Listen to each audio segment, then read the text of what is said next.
जय श्री राम कृष्ण देवा जय जय सद्गुरुनानक जय श्री राम कृष्ण देवा।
அவினாசிலிங்கம் ஐயா, அம்மா ராஜம்மாள் பி தேவதாஸ் அவர்களை வணங்குகிறேன்.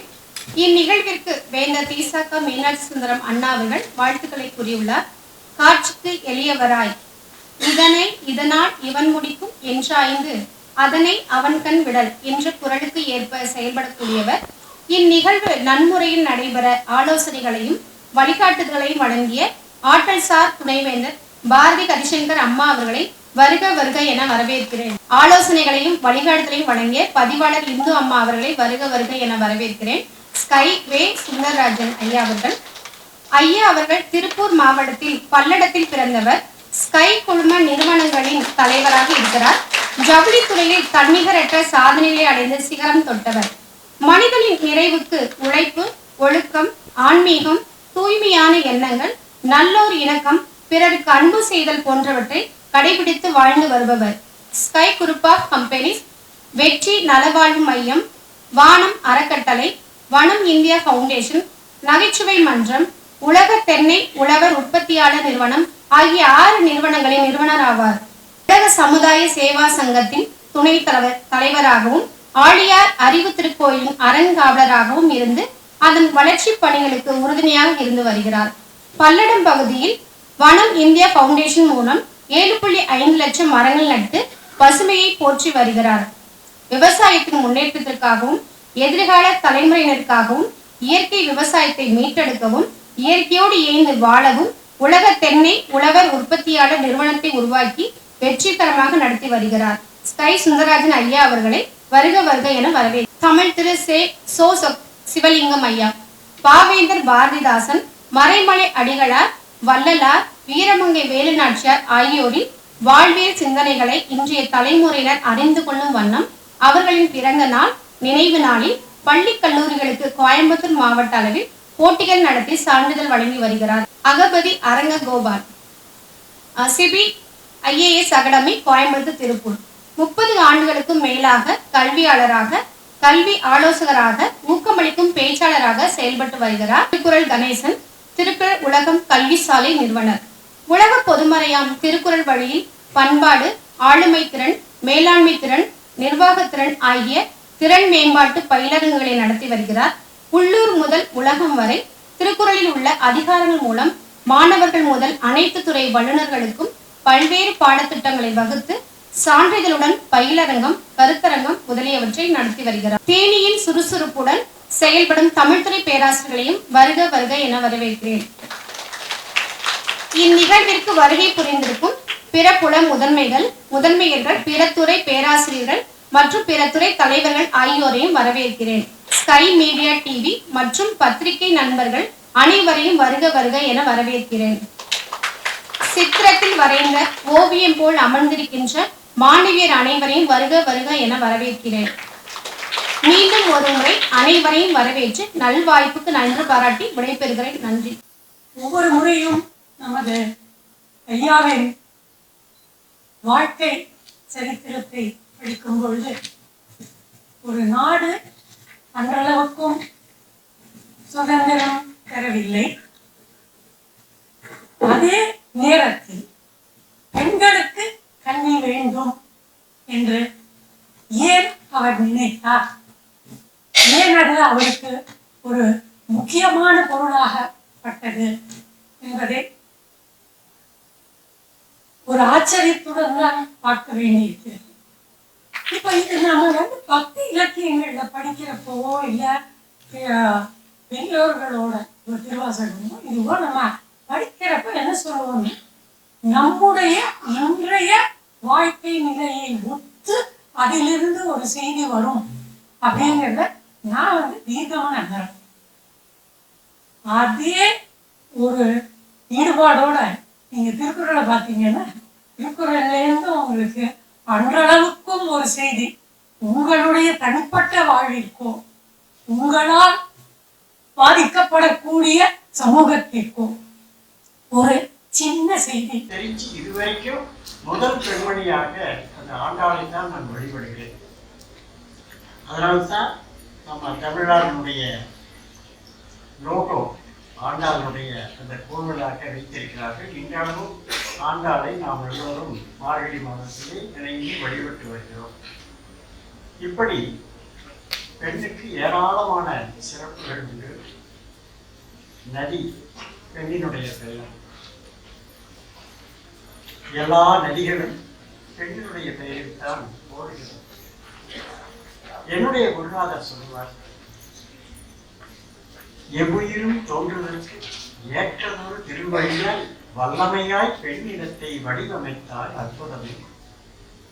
அப்படி இந்த உலகத்தில் இருக்கிற ஆண்களையும் பெற்றெடுத்து இப்படி இந்த உலகத்தையே ஒரு இயங்க செய்யக்கூடிய சக்தி பெண்ணினத்திற்கு தான் உண்டு என்று சொல்வார். வனாலயம் என்கின்ற பெயரிலே பல்லடத்திலே ஒரு வறட்சியான பகுதியிலே ஒரு 5 கொள்கைகளை வைத்து கடந்த 10 ஆண்டுகளாக செயல்பட்டு வருகிறோம். அதிலே பண்பு பயிற்சியும் பசுமை திரட்சியும் 2 கொள்கைகளாக கொண்டு பள்ளி குழந்தைகளிலிருந்து இப்படி கல்லூரி மாணவர்கள் வரை விடுபட்டு போன கல்வியை நாங்கள் அங்கே தினம் ஒரு பள்ளியை கல்லூரியை அழைத்து அவர்களுக்கு இந்த இயற்கையை பற்றியும் பெற்றோர்களுடைய மேன்மையை பற்றியும் இன்னும் நம்முடைய பாரத தேசத்தினுடைய தர்மத்தை பற்றியும் அதனுடைய அவசியத்தை பற்றியும் அங்கே சொல்லிக் கொடுத்து வருகிறோம். எல்லாவற்றுக்கும் மேலாக இன்று மண் அது பெண்ணினுடைய வடிவம், இந்த பூமாதேவி பெண்ணினுடைய வடிவம், அதனுடைய உயிர்த்தன்மை நாளுக்கு நாள் குறைந்து வருகிறது. சாயில் ஃபர்டிலிட்டி கண்டிஷன் என்று சொல்லுவார். இப்ப பெண் தன்னுடைய உயிர்த்தன்மையை இழந்து வருகிறது. அதற்கு சாட்சியாக ஒரு 50 ஆண்டுகள் 30-40 ஆண்டுகளுக்கு முன்பு குடும்ப கட்டுப்பாடு என்று ஒரு டிபார்ட்மெண்டே இயங்கிட்டு. ஆனா இன்னைக்கு கோவையில பார்த்தீங்கன்னா வீதிக்கு வீதி ஃபெர்டிலிட்டி சென்டர். காரணம் என்ன? இந்த மண்ணில் ஃபெர்டிலிட்டி குறைச்சிருச்சு. இப்போ இந்த உலகம் இயங்க வேண்டும் என்றால் பெண் படைக்கப்பட வேண்டும். அவள் படைப்பினுடைய ஆற்றல். ஆண்களையும் பெற்றெடுக்கக்கூடியவள் பெண். அப்போ இந்த பெண் தான் வந்து இந்த உலகத்தையே படைக்க வேண்டும், காக்க வேண்டும். அப்படிப்பட்ட ஒரு பெரிய சக்தி இன்று தன்னுடைய உயிர்த்தன்மையை இழந்து வருகிறது. இதற்கு காரணம் என்னவென்றால்,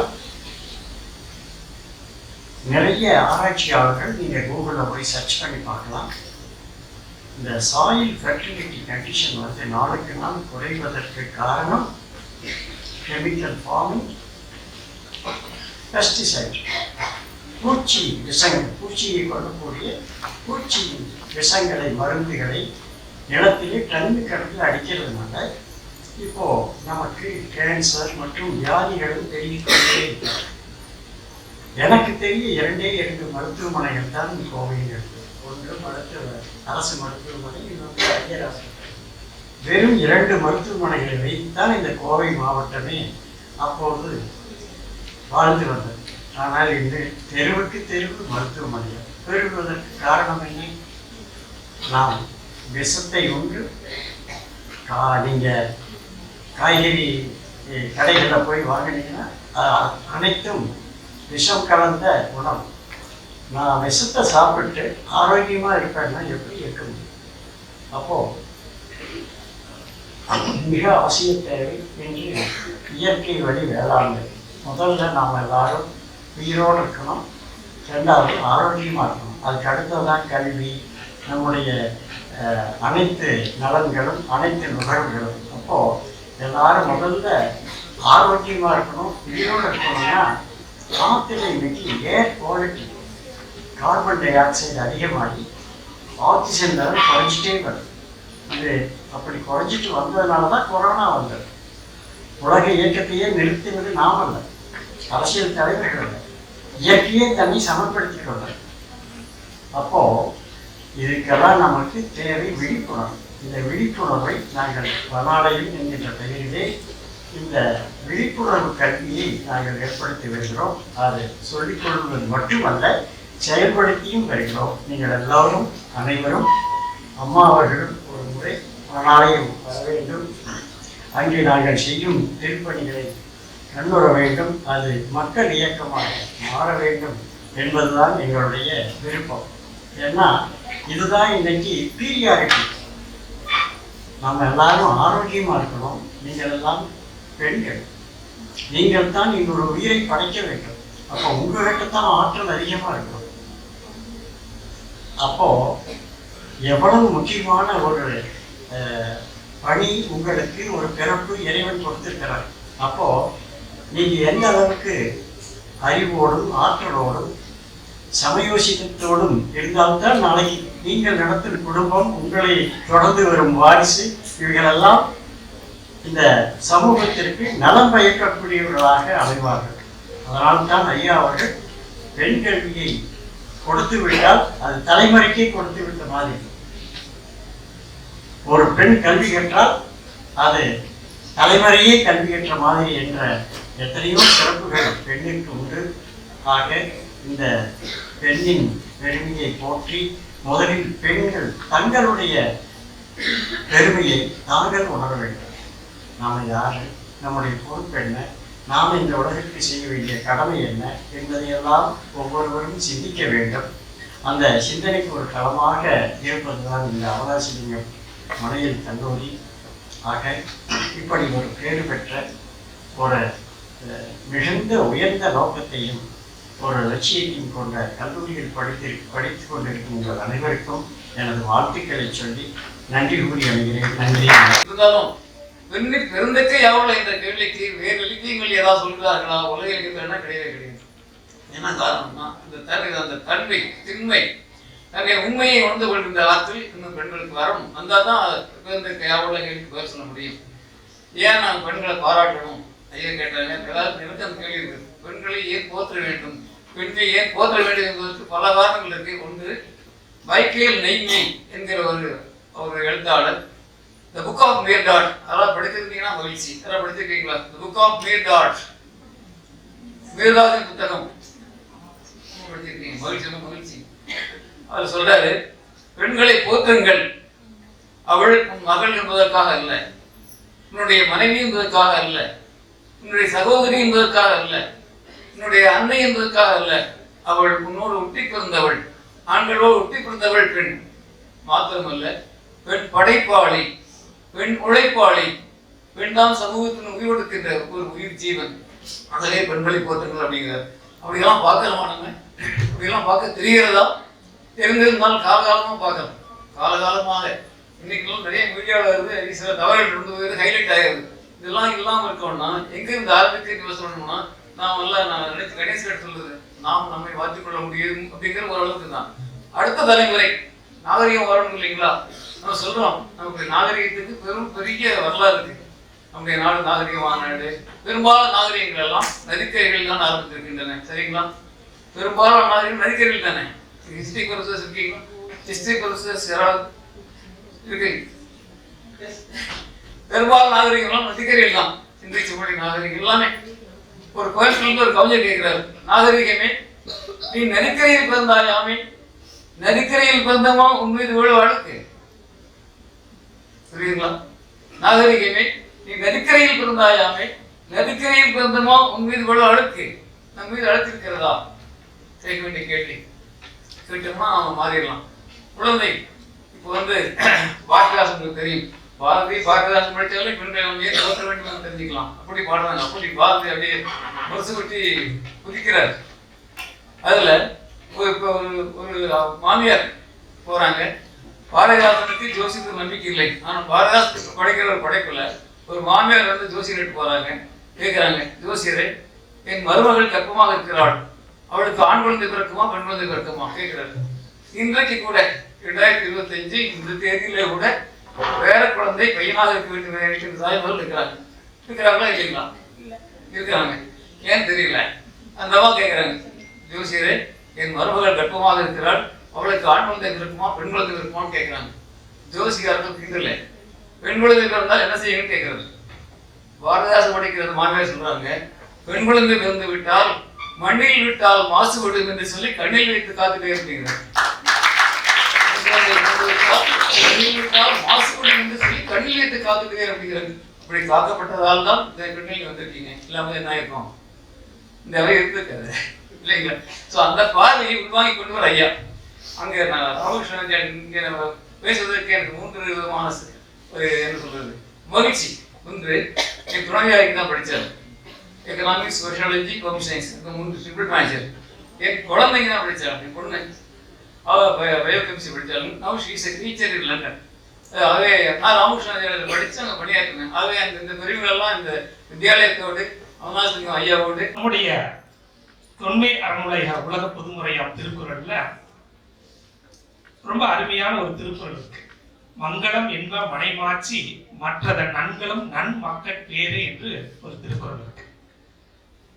உயிரை தந்தது தந்தை, உயிரை தாங்கி வளர்த்தனால தாய் என்ற ஒரு பெருமையை பெற்றிருக்கக்கூடிய இந்த தருணத்துல ஒரு விதை விதைக்கலாம். ஆனா அந்த விதை வளர்வதற்கு மண் வளமாக இருக்க வேண்டும். மண் வளமாக இருந்தால் மட்டும்தான் சோட போன விதையை கூட என்ன செய்ய முடியுங்க, வளர்த்திருக்க முடியும். அப்படிப்பட்ட குழந்தை பேரை வளர்த்திருக்கூடிய ஒரு பெண்மையையும் நல்ல கல்விய அழகாக சொல்லுவார், பெருமதுற்றுள் யாம் அறிவது இல்லை அறிவறிந்த மக்கட்பேறு அல்லவர. அறிவை அறிகின்ற இறைத்தன்மையை அறிகின்ற ஒரு குழந்தையை பெற்றெடுப்பதும், உயிரை தந்த தந்தை எப்படி வேணா விதையை கொடுக்கலாம். ஆனா அந்த விதை வளமாக வளர்வதற்கு யார் காரணமாக இருக்கின்றால் மண் என்ற நிலத்தை குறிக்கக்கூடிய பெண் தான் காரணமாக இருக்கின்றார். அதனாலதான் விதை கொடுக்கும் போது கூட சோடையா போலாம். ஆனா வளர்கின்ற பொழுது, கருவில் வளர்கின்ற பொழுதே நல்ல கல்வியை எண்ணங்கள் மூலமாக கொடுக்கக்கூடியது தாய் மட்டும்தான். அப்படிப்பட்ட தாயைத்தான் வள்ளுவர் ஈன்ற பொழுதின் பெரிதுவக்கும் தன் மகனை சான்றோர் என கேட்ட தந்தைன்னு ஏன் சொல்லலைங்க? தந்தைக்கு அந்த பெருமை இல்லை, தாய் என்றுதான் சொல்றார். ரொம்ப ரொம்ப நுட்பமான ஒரு கருத்தை பதிவு பண்றாங்க. எண்ணி வியந்து போயிருக்கேன். சான்றோன் என கேட்ட தாய், ஏன் தந்தைன்னு சொல்லல? அழகாக ஐயா அவங்க சொன்னாங்க, இந்த உலகத்திலே பெண்ணின் பெருந்தக்க யாவுல கற்பெண்ணும் திண்மை உண்டாக பெரிய பெண் மிகவும் மென்மையானவள். எப்படிப்பட்ட மென்மையானவள், அவளுக்கு ஏன் திண்மையை கொடுக்கணும், ஏன் வலிந்து பெண்களுக்கு மட்டும் கற்பு திண்மையை கொடுக்கணும் அப்படின்னு ஒரு சொல்லப்பட காலாண்டு எத்தனையோ ஆண்டு காலமாக அது சொல்லப்பட்டிருக்கு. ஏன் வள்ளுவர் ஒரு பெண்ணிடமையா பெண்ணுக்கு மட்டும் இப்படி ஒரு சின்ன அப்படின்னு ஏன் சொன்னார் அப்படின்னா, கற்பு என்பது இறை ஆற்றல். சான்றோர் அப்படின்னா இறைத்தன்மைக்கு சான்றாக வாழக்கூடியவர்கள் சான்றோர். மேடையில சொல்லுவாங்க ஆன்றோர்கள் சான்றோர்கள், அறிவுடையவர்கள் ஆன்றோர்கள். சான்றோர்கள் இறைத்தன்மைக்கு சான்றாக வாழக்கூடியவர்கள் சான்றோர்கள். ஒரு குழந்தை பெற்றெடுக்கும் பொழுது அந்த வழி இருக்கு பாத்தீங்களா, அந்த வழியை பொறுத்து கொண்டு குழந்தை பெற்றெடுக்க அந்த சந்தோஷத்தை காட்டிலும் அந்த குழந்தை சான்றோர் என்ற பேர் வாங்கணுமா, அப்பதான் அந்த பெண்மை என்ன செய்யுங்க, பூரிப்படையுதுன்னு சொல்றாங்க. ஏன் அப்படி பூரிப்படையும் தெரியுங்களா, அவங்க சான்றோராக இருப்பதால், அவர்கள்ட்ட இறைத்தன்மை இருப்பதால் அந்த பெண் என்ன செய்யறாங்க, பூரிப்படைகிறாங்க. அதனாலதான் தந்தை என்று சொல்லாமல் தாய் என்று சொல்லுகின்றார். அப்ப அந்த தாய் எவ்வளவு பெரிய வலிமை உடையவள், எவ்வளவு பெரிய ஆற்றல் உடையவள் அப்படின்னு பாத்தீங்கன்னா, உலகத்திலே பெண்ணும் தெய்வம் சொன்ன ஒரே ஆள் வள்ளுவர் மட்டும்தான். பெண்கள் தீட்டா, பெண்கள் கோயிலுக்கு போக கூடாதா அப்படின்னு கேட்டா, வள்ளுவர் தெய்வம் தொழால், இறைத்தன்மைக்கு சமமாக பெண் படைக்கப்பட்டதால் தெய்வத்தை வணங்கவே தேவையில்லை அப்படின்னு சொல்றாரு. ஏன்னா அது இறை ஆற்றல், அவங்ககிட்ட இருந்தா இறைத்தன்மை நாம பெறணும். அதனாலதான் பெண்மை, தாய்மை, இறைமை இந்த 3 மாண்பும் பெண்ணிட்ட இருக்கு அப்படின்றாங்க. நான் எண்ணி பார்க்கிறேன், இந்த 3 பண்புகளும் யாரால் சிதைக்கப்படுது அப்படின்னு பார்த்தா, வள்ளுவர் சொல்லுகிறார் ஆண்களால் சிதைக்கப்படுது என்று சொல்றார். பிறனின் வளையாமை, பெண்வழி சேரல், வரவின் மகளிர், இதெல்லாம் ஆணத்தான் கண்டிக்கிறார். அது தவறு அல்ல, குற்றம் என்பது இயல்பாக வரக்கூடியது. அப்படி மேம்படுத்த வேண்டும். அதனாலதான் வள்ளுவர் சொல்றார், 133 அதிகாரத்தில் அறத்தை கடைபிடிங்கன்னு சொன்னவரு ஒரே ஒரு இடத்த அதிகாரத்துல பிறனில் விளையாமை என்ற அதிகாரத்தில் அறன்வரையான் அல்லவை செய்யணும் பிறன்வரையான் பெண்மை நயவாமை நன்று என்று சொல்லுகிறார். 133 அறத்தின் ஊங்கு ஆக்கமும் இல்லை, அதனை மரத்தின் ஊங்கில்லை கேடு என்று சொன்ன சுட்டிக்காட்டிய வள்ளுவர் ஒரு இடத்துல அறம் சார்ந்த கல்வி உனக்கு கிடைக்காம போகலாம், அறம் இல்லாத எந்த தப்பும் பண்ணு, ஆனா ஒரு பெண்ணை மட்டும் தப்பாக எண்ணி விடாதே. படைப்பாற்றலுக்கு சமமாக ஒரு பெண் படைக்கப்பட்டிருந்தால் அவளை நீ தவறாக எண்ணினால் உள்ளத்தால் உள்ளலும் தீரே, பிறன் பொருளை கள்ளத்தால் கல்வே மணல். அப்படி எண்ணினால் பகை, பாவம், அச்சம், பழி என 4 ஏகபாவம் இல்லிருப்பான் கண் என்று சுட்டிக்காட்டி பெண்மையை போற்ற வேண்டும். பெண் இறைத்தன்மைக்கு சமமானவள் என்று சொல்லுகிறார். அப்படிப்பட்ட பெண்களை ஏன் போற்ற வேண்டும் என்றால், இயல்பாகவே பெண் கருணை மிகுந்தவள். ஆணுக்கு கருணை இல்லையா, இருக்கும், விழுக்காடு கம்மியாக 50 விழுக்காடு ஆணுக்கு இருந்தால் பெண்ணுக்கு 100 விழுக்காடு கருணை தன்மை இருக்கும். அப்படிப்பட்ட கருணை தன்மை இருப்பதால் பெண் கருணை மிகுந்தவள். அதனால்தான் பெண் ஆற்றல் மிக்கவளாக இருக்கிறார். கருணை எங்க அதிகமாக இருக்கின்றதோ அங்க ஆற்றல் மிக்க திறன் அதிகமாக இருக்கும். ஆற்றல் மிக்க திறன் எங்க அதிகமாக இருக்கோ அங்க நுண்ணறிவு திறன் என்று சொல்லக்கூடிய பெர்ஸ்பிகாசிட்டி அதிகமாக இருக்கும். யார் நுண்ணறிவு திறன் அதிகமாக இருக்கிறதோ அவர்கள் வலிமை மிகுந்தவர்களாக இருப்பார்கள். இத்தனை தன்மையும் ஒரு பெண்ணிடம் இருந்ததா என்றால், நான் வரலாற்றை பெருக்கி பார்க்கின்றேன். வேலுநாச்சியார், வீரமங்கை வேலுநாச்சியார் அம்மாவை நீங்கள் கேள்விப்பட்டிருப்பீர்கள், படித்திருப்பீர்கள். அந்த அம்மாவுடைய வரலாறை உலக தமிழர் ஐயா அவர்கள் ஒரு நூல் வெளியிட்டிருந்தாங்க. அந்த நூலை படித்து பார்க்கின்ற பொழுது திருக்குறளுடன் ஒப்பீடு பண்ணியே நான் படிப்பேன். பொதுவாக 4 செய்தித்தாள்கள் தினமும் நான் படிப்பேன். அந்த சிக்கலுக்கு தீர்வாக திருக்குறளை ஒப்பிட்டு பார்ப்பது ஒரு வழக்கம். அப்படி வேலு நாச்சியார் வீரமங்கை அம்மா இந்த வரலாறை படிக்கின்ற பொழுது ஒரு முறை சிவகங்கை சீமை ராமநாதபுரத்துக்கு நடுவில் அனுமந்தன் குடியும் ஒரு தளம் இடம் இருக்கு.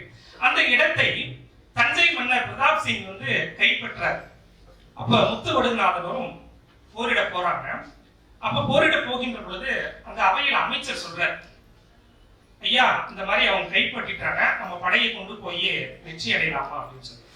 அப்ப வேலுநாச்சியாரி அம்மா சொல்றாங்க, ஐயா ராமநாதபுரத்துக்கு தெரிவிச்சிட்டீங்களா அப்படின்னு கேட்கிறாங்க. அப்ப அமைச்சர் மன்னர்கிட்ட சொல்றாங்க, இல்ல நம்ம படையே போதுமானது, அம்மா எதுக்கு ராமநாதபுரத்துக்கு சொல்றாங்க, ஏன்னா அம்மா பிறந்த வீடு, சிவகங்கை செமி புகுந்த வீடு, அப்படி பிறந்த வீடுடைய பெருமைக்காக சொல்றாங்களோ அப்படின்ட்டு ஒரு சின்ன ஒரு மனசுல நம்ம படையே போதும் அப்படின்னு சொல்றாங்க. அப்ப அம்மா அவங்க சொல்றாங்க அவையில, செய்தக்க அல்ல செய்யக்கெடும், செய்தக்க செய்யாம யாரும் கெடும், தெரிந்து செயல்வகை என்ற அதிகாரத்தில் இருக்கு. அந்த குரலை மேற்கோள் காட்டுறாங்க அவையில. வீரமங்கை வேலுநாச்சியார் அம்மா தன்னுடைய கல்வி புலமையில திருக்குறளை மேற்கோள் காட்சி சொல்றாங்க. தஞ்சை மன்னர் வந்து என்ன பண்ணிட்டாங்க, தெரியாம நம்ம இடத்தை தொட்டுட்டாங்க, நாம போய் என்ன செஞ்சிடக்கூடாதுங்க, உடனே ஆழம் தெரியாம இது பண்ணிடக்கூடாது. அந்த இடம் ராமநாதபுரத்துக்கும் சிவகங்கை சீமைக்கும் பொதுவான இடம், அதனால அவங்களுக்கும் சொல்லலாம்னு தான் சொன்னோட என்னுடைய பிறந்த வீடுன்றதுக்காக நான் சொல்லவில்லை என்று சொல்லி அப்படி சொல்லாமல் செய்தால் அதுவும் குற்றமாகிவிடும். அந்த குறளை மேற்கோள் காட்டி அந்த அம்மா அவையில பதிவு பண்ணாங்க. அதை சிந்தித்து 2 படைகளும் சென்று அனுமந்துக்குடைய வென்று விட்டது. இது மிகச்சிறந்த ஒரு உதாரணம். கல்வி எந்தெந்த இடத்துல பயன்படுது அப்படின்னு பாருங்க. ஒரு முறை காளையார் கோவில்ல முத்து வடுநாதரை எதிராளிகள் கொண்டு விட்டார்கள். நாமெல்லாம் ஒண்ணு சாதாரண சின்னதை இழந்தாலே துன்பப்படுவோம், கணவனை இழந்தா எவ்வளவு பெரிய துன்பம். அந்த அம்மா அவையில போயிட்டு திரும்ப வந்து உடனே அமைச்சர்கிட்ட சொல்லி, தண்டையார் அமைச்சர் சொல்லி காளையார்களுக்கு பழைய கிளப்புன்னு சொல்லி நம்ம போறாங்க. முத்து வடுகநாதர் இறந்து கிடக்கிறார். ஒரே வார்த்தை சொன்னாங்க. அந்த காலத்துல 1730ஆம் ஆண்டு காலத்துல ஒண்ணு கணவன் இழந்தால் உடன்கட்டை ஏற வேண்டும், இல்லை என்றால் வாள் எடுத்து என்னுடைய கணவரை கொண்டவரை தீர்த்து கட்ட வேண்டும். இந்த 2 முடிவு எடுக்கணும். அப்படி எடுக்கின்ற பொழுது அவர் சொல்லி அந்த அம்மையார் சொன்னதை அமைச்சர்கள் நடைமுறைப்படுத்த, இதுதான் நடைமுறை. அப்ப அமைச்சர் சொல்றாரு, அம்மா என்னுடைய சின்ன வேண்டுகோள், உங்களுக்கு அறிவுரை கூறுகிறேன் என்று சொல்லி நீங்க தவறாக நினைக்க வேண்டாம். நாம இப்ப வந்து வீரத்துல சிறந்து இருக்கிறோம், ஆனா வலிமையில குறைவாக இருக்கிறோம். அந்த வலிமையை பெருக்கிக் கொண்டு நாம் போரிடலாம் என்று சொல்றாங்க. அரிய கொன்று அறியானும், அதாவது ஒரு அமைச்சர் தலைமை இருக்கும் பொழுது அறியாமையில் அவங்க எந்த முடிவு எடுத்தாலும் அறிந்தவர்கள் என்ன செய்யும், தைரியமாக அவர்களுக்கு எடுத்து சொல்லணுமா. அப்படி அமைச்சு என்ற அதிகாரத்தில் ஒரு அருமையான குறளை மேற்கோள் காட்டி, அறிவொன்று அறியானும் உறுதி உலையர்ந்தால் கூறல் கடன். இதுதான் அமைச்சரோட இது. அம்மா என்ன நினைச்சிருவாங்க, தப்பா நினைச்சிருவாங்க அப்படிலாம் நினைக்காம தன் பட்ட கருத்தை தைரியமாக சொல்லக்கூடியது ரொம்ப கடினம். நிறைய பேர் பண்ணுவாங்க. நிறைய பேர் என்ன பண்ணுவாங்க, சபையில பேசிடுவாங்க, ஆனா மேடையிலேயோ தலைவர்கிட்ட பேசுறதுக்கு அச்சப்படுவாங்க. வள்ளுவர் சொல்றார், பகையகத்து சாவர் எளியர் அரியர் அவையகத்து அஞ்சாதவர். போர்க்களத்துல நெஞ்ச நிமித்து உயிரை விடுறது ரொம்ப சுலபமா, அவையில நின்று மற்றவங்களுக்கு கருத்து சொல்றது ரொம்ப கடினம் அப்படின்னு சொல்றாங்க. உயிரை விடுதலை கடினம் என்று சொல்றாங்க. அந்த அம்மா என்ன நினைச்சாலும் பரவாயில்ல, உன்னையும் வாழை தூக்கி வெட்டணும், எதிராளி வெட்டணும், இல்லாட்டி உடன்கட்டை ஏறணும். அம்மா மேலும் நாங்கள் இழப்பது, சிவகங்கை சீமை இழப்பதற்கு நாங்கள் தயாராக இல்லை அப்படி என்று சொல்லி அந்த அம்மாவுக்கு அறிவுரை சொன்னாங்க. அப்ப அந்த அம்மா திருக்குறளை படித்தனால் என்பொருள்வாக செல சொல்லி தான் பிறர்வாய் முன்பொருள் காண்பது அறிவு. இதுதான் பெர்ஸ்பிகாசிட்டி என்று சொல்வாரு ஆங்கிலத்தில், நுண்ணறிவுத்திறன். நான் மற்றவர்களுக்கு என்னுடைய கருத்தை பதிவு பண்ணேன், ஆனா மற்றவருடைய கருத்தை நான் ஏற்கிறேன் அப்படின்னு சொல்லி அந்த குறளை மேற்கோள் காட்டி அவருடைய அறிவுரையை ஏற்றார்கள். அந்த அறிவுரை தான் வள்ளுவர் வழியறிதல் என்ற அதிகாரத்தில் வினை வலிமை, தன் வலிமை, மாற்றான் வலிமை, துணை வலியும் தூக்கி செயல் என்று சொல்கிறார். எடுத்தோட எனக்கு வீரம் இருக்கு அப்படின்னு சொல்லி எதிராளுடைய பலத்தை அறியாமல், நம்முடைய பலம் என்னன்னு தெரியாமல் என்ன செய்யக்கூடாதுங்க, போரிட போகக்கூடாது என்று சொல்லி அவர்கள் விருப்பாச்சி பாளையங்கோட்டையில் கோபால் நாயக்கர் அவங்கள்ட்ட போய் தஞ்சம் புகுறாங்க.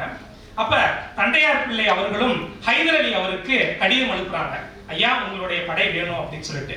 அவங்க திருப்பி பதில் கூட அனுப்பல. இந்த கம்யூனிகேஷன் ஸ்கில்ஸ்ல ரொம்ப முக்கியம். நீங்கள் ஒரு செய்தியை மெசேஜா போட்டோட வாய்ஸ் மெசேஜோட போட்டோ பெரியவங்கள்ட்ட எனக்குமே அதுக்கு ஒரு ஓப்பன் டாக் அப்படின்னு சொல்லுவாங்க. அப்படி இருக்கக்கூடாது, க்ளோஸ் டாக், நேரடியா பேசணும்.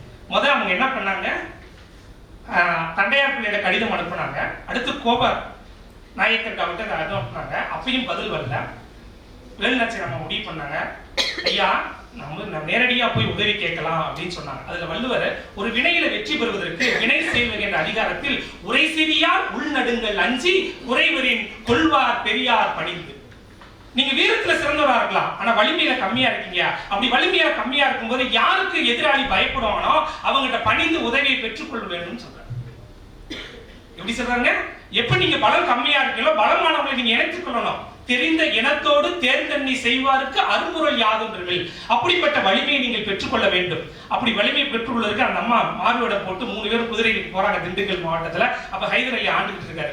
அப்ப வந்து வேலுநாச்சியார் வரன்னு சொல்லியிருந்தீங்களே, எங்க இல்ல அப்படின்னு கேட்கிறாங்க. அப்ப உடைய அந்த மாறுவேடத்தை கலைச்சிட்டு அந்த அம்மா பேசின மொழி என்ன தெரியுங்களா, உருது மொழி. எத்தனை மொழி தெரியுங்களா அந்த அம்மாவுக்கு? 10 மொழி தெரியும். தமிழ், தெலுங்கு, கன்னடம், மலையாளம், உருது, அரபி, பிரெஞ்சு, ஜெர்மன். 1730 ஆண்டு காலத்துல பெண் என்பவள் கரண்டி பிடிச்சிட்டு காலத்துல வீரவாள் வீசி 10 மொழி தெரிஞ்சிருக்காங்க. ஹைதர் அலி எதுக்கு ஒத்துக்கிட்டார் தெரியுங்களா? அந்த அம்மா மத போதகரை காட்டிலும் உருதை ரொம்ப அருமையாக பேசினாங்களாம். எடுத்தோன்னு ஹைதர் அலி மன்னிப்பு தான் கேட்டார். அம்மா, நீங்கள் தண்டையார் பிள்ளையோட கடிதத்தை பார்த்தேன், பதிலளிக்கல, அதுக்கு மன்னிப்பு தெரிவிச்சுக்கிறேன். கோபால் நாயக்கர் ஐயா அனுப்பிச்சிருந்தாங்க, அதுக்கு நான் மன்னிப்பு தெரிவிச்சுக்கிறேன். உங்களுடைய தாய்நாடோட பற்று, ஒரு கணவன் இறந்தவளை போய் நான் போய் ஒரு பெண்ணை போய் சந்திக்கிறதா அப்படின்னு என் உள்ளம் கேள்வி கேட்டு நான் போய் சந்திக்கல. கணவனை இறந்தவளை போய் நான் சந்தித்து என்ன பெரிய ஆக போகுதுன்னு எண்ணினேன், அதுக்கு நான் மன்னிப்பு கேட்டுக்கிறேமா. உங்களுடைய தாய்நாட்டை பற்று, தேசப்பற்றுக்கு நான் உறுதியாக உங்களுக்கு உதவி செய்வேன். இதுதான் ஒரே சிறியார் உள்ளடுங்க அஞ்சி குறைவரின் கொள்வார் பெரியார் பணிந்து. அந்த அம்மா கிட்டத்தட்ட 20 படை கொங்கு மாநாட்டிலிருந்து கூட மங்கள கொங்கு படையை உருவாக்கி போய் வெற்றி கண்டார்கள். அந்த வெற்றி கண்டதுல ஒரு மிகப்பெரிய ஒரு துணை என்னன்னா குயிலின்ற ஒரு படை. அந்த அம்மா காளையார்கள் வந்து தப்பிச்சு போகும்போது அங்க மாடு மேய்க்கிறவங்கிட்ட வழி கேட்கிறாங்க. அந்த வழி கேட்டு அவங்க தப்பிச்சு போறாங்க. அந்த திரும்ப அவங்களை தேடி வந்த ஆங்கிலேயர்கள் அந்த அம்மா எங்க போயிருக்குன்னு சொல்லும் போது சொல்லல. அந்த சொல்லாததுக்கு அந்த அம்மாவை தலையை வெட்டிட்டாங்க. அந்த நன்றி கடனுக்காக கணவனை இழந்த பிறகு கூட அந்த தாலி மங்கள நாணய அந்த நடுவனுக்கு மாட்டி விட்டு பெண்களுடைய படைய உடையாள் பெண்கள் படையினே வச்சாங்க. என்ன செஞ்சாங்க? உடையாள் பெண்கள் படை. அந்த குயிலி அம்மா மதுரை மாவட்டத்துக்கு போகின்ற பொழுது அந்த அம்மாவுக்கு தெரியாமையே போய் ஒற்றர் படையை பார்த்து அங்க என்ன செஞ்சாங்க, எங்கெல்லாம் ஆயுத கடங்கு இருக்கு, எங்கெல்லாம் இது வச்சிருக்கா அப்படின்னு சொல்லி தன்னுடைய உடலையே உயிர் ஆயுதமாக கொண்டு அந்த போரை வென்றாங்க. எவ்வளவு பெரிய மன வலிமை பாருங்க. தான் சாக போறோம் தெரியும், யாராச்சும் போய் உயிர் விடுமா? உயிர் தான் மிகப்பெரிய அச்சம் நமக்கு தருது. நம்ம செத்துருவோம் சொல்லி நம்ம தப்பிச்சு ஓடுவோம். ஆனா சாகரும் தெரிஞ்ச ஒரு இதை பாத்தீங்கன்னா எவ்வளவு பெரிய மன வலிமை. அதுதாங்க பெண்ணு. அதனாலதான் தாய்மை பண்பை வள்ளுவர் சொல்லுகிறார். ஈன்ற பொழுதின் பெரிதுவக்கும் தன் மகனை சான்றோன் என கேட்ட தாய். ஸ்டீஃபன் ஹாக்கிங் அணுத்துகளை கண்டுபிடிச்ச அறிஞர். அவர்கிட்ட கேட்கிறாங்க, ஐயா நீங்க அணுத்துகளை இந்த உலகத்திலே கண்டுபிடிச்சிட்டீங்க, எப்படி உருவானு தெரியுங்க, இன்னும் இந்த உலகத்தில் வியப்பானது என்ன அப்படின்னு கேட்கிறாங்க. அவங்க என்னன்னு சொல்லியிருப்பாங்க நினைக்கிறீங்க? பெண் தான் வியப்பானவள். அவளுடைய ஆற்றலை, இந்த இயற்கை பிரபஞ்சத்தினுடைய அணு ஆற்றலை என்ன செய்ய முடியுதுங்க? கணிக்க முடியுது. பெண்ணுடைய ஆற்றலை கணிக்க முடியல, பெண்ணுடைய வலிமையை கணிக்க முடியல. குழந்தை பிறந்தது பின்னாடி இடுப்பெலும்பு நகரும் பார்த்தீங்களா, அதற்கு சமமான வழி இந்த உலகத்தில் எந்த வலிமை இல்லையா, அதையும் தாங்கக்கூடிய ஆற்றல் யாருக்கு என்றால் பெண்ணுக்கு இருக்கிறார். பெண் மிகவும் வலிமையானவள், மிகவும் மென்மையானவள். வள்ளுவர் சொல்றார், பெண் எப்படிப்பட்ட மென்மையானவள் அப்படின்னு பாத்தீங்கன்னா, அனிச்சம் பூ இருக்கு பாத்தீங்களா, அனிச்சம் பூவும் நெருஞ்சி அந்த அன்னப்பறவையோட இறகை இருக்கு பாத்தீங்களா, அந்த 2 இறகையுமே பெண்ணுடைய பாதத்தில் நெருஞ்சி பழமா இருக்கா. அதுவே மென்மை. அதை காட்டிலும் மென்மையானவள் பெண்ணுடைய பாதமா. அப்படி சுட்டி காட்டா. அப்படி அணு துகள்கள் வந்து மென்மையானதான். ஆனா அணு கொண்டு வெடிச்சா உலகமே என்ன செஞ்சிருங்க, தகர்த்தி விடும். அப்ப எவ்வளவு பெற்ற வலிமையானவள் பெண் என்று பாருங்க. அதனாலதான் வள்ளுவர் வந்து கற்பு முக்கு அப்படின்னா, கற்பு என்பது இறை ஆற்றல். அந்த இறை ஆற்றல் பெண்ணுக்கு மட்டுமா அப்படின்னு கேட்டா இல்ல. சொல்றார் வள்ளுவர், இன்பத்து பால் அழகாக சொல்லுகின்றார். கடல் அளவு காமம் வந்து கடல் அளவு இன்பம். இன்பம் கடல் மற்றும் காமம் அஃதிரங்கால் துன்பம் கடலினும் பெரிதாம். எவ்வளவு பெரிய ஆற்றல். காமம் வந்து அவ்வளவு பெரிய துன்பத்தை தரக்கூடியது. ஆனால் பெண் என்பவள் கடல் என்ன காமம் உழந்தும் மடலேரா பெண்ணின் பெருந்தக்கவில்லை. அவ்வளவு பெரிய ஆற்றலையே அடக்கி வைக்கக்கூடிய ஆற்றல் யாருக்கு இருக்கின்றன? ஆண்களுக்கு இல்லைன்றாங்க. உலகத்தில் எந்த நீங்கள் வரலாற்று நூல் எடுத்தாலும் பசிச்சா ஹோட்டல்ல போய் சாப்பிடலையா, அப்படி வேசியை போலான்னு சொல்லி உலகத்தில் எல்லா இலக்கியங்களும் சொல்லப்பட்டிருக்கு. வள்ளுவர் மட்டும்தான் பிறன்மனை நோக்காத பேராண்மை என்று சொல்லுகிறார். உலகத்தில் எந்த நூலும் அப்படி சொல்லவில்லை. பசிச்சா ரோட்ல போய் சாப்பிடுற மாதிரி சாப்பிடலாம் அப்படின்னு சொன்னாங்க. ஆனால் ஆணை கண்டிக்கிறார். அப்படிப்பட்ட பெண்மையை போற்ற வேண்டும், வலிமையை போற்ற வேண்டும். அதுதான் பிறன்மனை நோக்காத பேராண்மை என்று சொல்லுகிறார். இந்த பேராண்மை யாருக்கு இருக்கும் அப்படின்னு கேட்டா, பிறன் பொருளால் பெற்றொழுகும் பேதமை ஞானத்து அறம்பொருள் கண்டார்கண்ணில். உலகம் வேற ஞானம் வேற. ஞானம்னா தொங்குதல் என்று பொருள். அப்படி உலகத்து அறிஞருடைய கருத்துக்களை படித்து உலகத்தோடு ஒட்ட ஒழுகல் பலகற்றும் கல்லார் அறிவிலாதார். வயிற்று பிழைப்புக்கான கல்வி கற்பது மட்டுமல்ல, உலகத்து உயர்ந்தோட கல்வியை நீங்கள் படிக்க வேண்டும். அப்படிப்பட்ட படித்த கல்வியை அடுத்த தலைமுறைக்கு சொல்ல வேண்டும். அவர்களுக்கு மட்டுமே அந்த ஒழுக்கம் இருக்கும், மற்றவரிடம் அந்த ஒழுக்கம் இருக்காது. அதனால் உடனே நட்பு வைத்துக் கொள்ளக்கூடாதுன்னு சொல்றாங்க. அதனாலதான் அறனறிந்து மூத்த பெரியோர் திறனறிந்து தேர்ந்து கொள்ளுங்கள். எல்லோரையும் பெரியோர் என்று சொல்ல வேண்டாம். அறனறிந்த மூத்த பெரியோரை நீங்கள் என்ன செய்வீங்க? நட்பு வைத்துக் கொள்ள வேண்டும். அப்படி நட்பு வைத்துக் கொள்ள வேண்டால் அதனால் தீமை வரும் சொல்றாங்க. அதனால்தான் பெண்கள் உடைக்கும் படையாக அந்த இடத்துல வள்ளுவர் சொல்றார், பன்முறை கண்பன் பணி மொழிதான் பெண்களை உடைக்கக்கூடிய படையா. அதனால எளிதாக யாரையும் நம்பிவிடக்கூடாது. மனத்தது மாசாக மாண்டார் நீராடி மறைந்தொழுகும் மாந்தர் சிலரா பலர்களா. மனத்தது மாசாக மாண்டார் நீராடி மறைந்தொழுகும் மாந்தர் பலர், சிலர் தான் அப்படி இருக்காங்க. அதனால பலர் அப்படி இருக்கிறதுனால எடுத்தோன்னு நட்பு நீங்கள் வைத்துக் கொள்ளக்கூடாது. குணம் நாடி குற்றமும் நாடி அவற்றுள் மிகை நாடி மிக்க கொளல். அப்படிப்பட்ட ஒரு ஆய்வை நீங்கள் எடுத்துக்கொண்டு ஒரு மனிதனோடு பழகின்ற பொழுது அறம் பொருள் இன்பம் உயிரச்சம் நான்கும் திறன் தெரிந்து தேரப்படும். அவன் அறம் சார்ந்தவங்களா, பொருள் பற்று உள்ளவங்களா, புல இன்ப நாட்டம் உள்ளவங்களா, பழிக்கு அஞ்ச மாட்டாங்களா என்று ஆய்ந்து பார்த்து தான் நீங்க நட்பு கொள்ளணும். எடுத்தோன்னா நீங்க நட்பு கொள்ளக்கூடாது.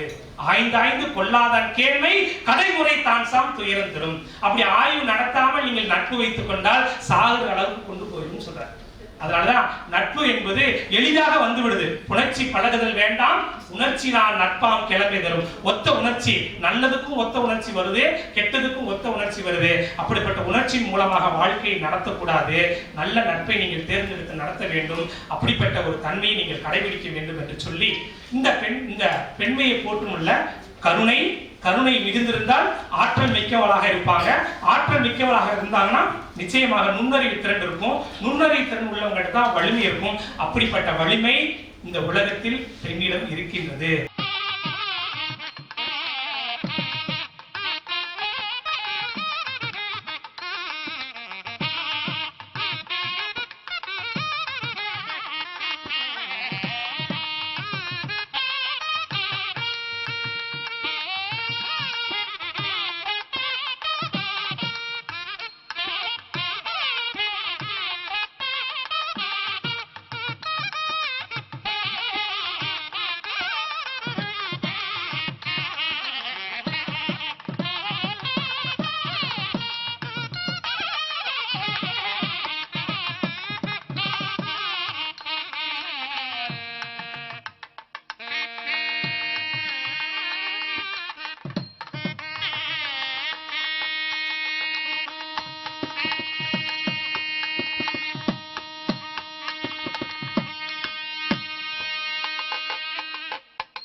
மகளிர் தினத்தை முன்னிட்டு பெண்மையை போற்றுவோம் என்ற சிறப்பு நிகழ்விற்கு நடைபெறுவதற்கு அனுமதி அளித்த நம் கல்வி நிறுவனத்தின் வேந்தர் அண்ணா அவர்களுக்கு மனமார்ந்த நன்றிகளை தெரிவித்துக் கொள்கின்றோம்.